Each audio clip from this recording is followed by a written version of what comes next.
Welcome. We are going to make this shit fast as fuck, boy, because my shit starts to lag after like 4 minutes. So today we're going to be trade recapping our loss today. Quick note: if you can't handle a loss, trading is not for you. Okay, the name of the game is how well can you lose, right? Are you going to go on till? Are you going to full pour? Are you going to take another trade when you know you shouldn't? Are you going to break your rules? How well can you lose, right? And I can lose good now. I don't give a fuck. I set my limit orders. The fuck out. And I only go break even after price hits the point that I need to hit. Anyways, let's get into this shit. So coming in, we have our 15-minute candle marked out. Now this was a fat one. This 15-minute candle was 15 points big, which is big as shit. So right, if we drop into the higher time frame, I already have all my levels marked out, right? I have my session highs and lows, my draws and liquidity. Everything that I want to see marked out is marked out, okay? So as you can see on the higher time frame, if we drop into the 1 hour, we can see that price overall has recently been bearish, right? We recently, and this is where I got my higher time frame narrative from. Higher time frame narrative has changed the game in terms of me knowing what I want to see. Right, and I'm not always right, but for the most part, I am. So as we can clearly see here, price broke through this level right here. This is a very important draw on liquidity. This is a POI, a point of interest. Okay, so what I wanted to see is I wanted to see price's reaction after it took this level out.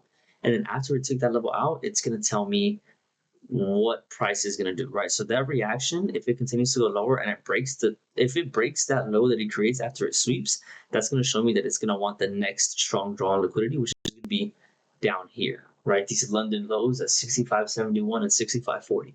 So immediately coming into this market open, I marked out this candle, and what I wanted to see is I wanted to see price continue to go lower, right? But I did not actually get a breakout. So we're jumping to the 5-minute. I did not get a breakout. So I had to wait for the breakout. Okay, so as we're waiting, we're waiting for market to open, right? Market opens at 6:30. I had no breakout, which means that I could not take a trade, right? If we were able to get a breakout lower here after the candle was made and then a retracement, then I would have been able to take a better trade. Unfortunately, we didn't, so I had to wait. So if we go deeper here into 6:30, this is where we get the first real breakout. Okay, so we get this strong breakout to the upside, right? And then this is where we get the retracement, which is where I take it. So right here, right, I wanted to see, and this was my mistake. I wanted to see shorts, but I figured, okay, if we're gonna break to the upside and then we're gonna retest the level without sweeping this level of liquidity, which is this London high, I figured I'm going to go ahead and enter this position, put my stop below that retest, and then target this London high for a nice high RR. That was not the case, right? My bias was still correct, right? So my bias was I want to see shorts because of that POI getting taken out.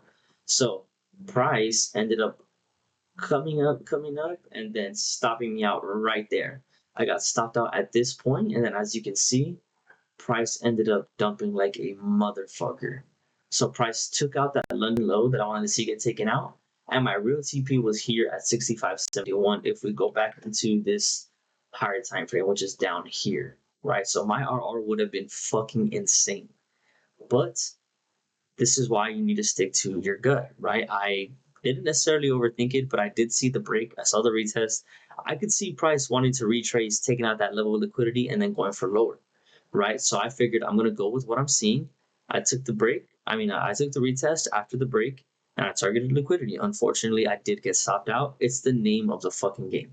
And that's why risk management is super important, because if you're not risking the appropriate amount and you're over leveraging, then your entire system gets fucked, because then your consistency and your win rate they're not consistent, because your over leveraging doesn't allow you to take many trades, right? And therefore you can't get a real fix on your win rate.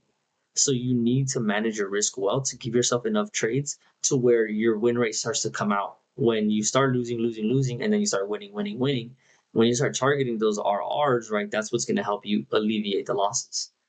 Now, if you can't handle a fucking loss, bro, you are never going to be profitable.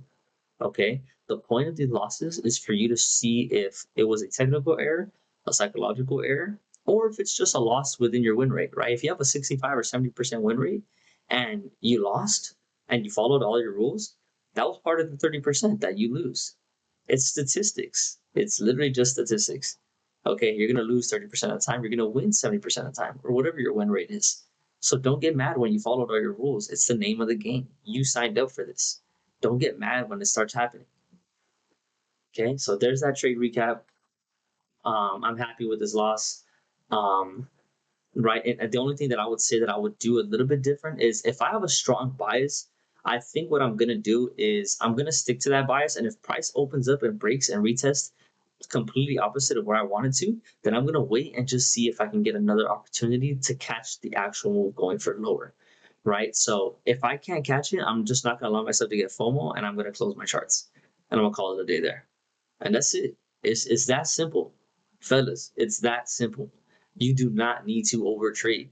Okay? You look for what you want to look for. If it doesn't come, get the fuck off. Get the fuck off, bro. It's not that hard. Okay? You guys get so much dopamine from pressing that damn button. And you guys need to stop that. That's what's holding you guys back so much. Stop being driven by the outcome. Be driven by the process. I'm gonna come back again for another recap if I take a trade tomorrow, because tomorrow is FOMC, so I don't know if I want to trade. But here is my P&L, $250 loss for the day, which is fine. You know, I still got a good amount of trade left. I have on this 25K, I have roughly, if I trade 250, I have 4 trades left. If I trade 150, I have maybe a little bit less than 10, like maybe like 9 or 8 trades. So I'm alive. I'm alive. As long as I trust the process, things will come for me fairly well. So I think I might just size to 250 and keep those 4 trades. So long as I make sure I follow my rules, nothing could go wrong. And if I blow the account, then I'll learn from it again, and then I'll come back again and again and again until I win, and I will win.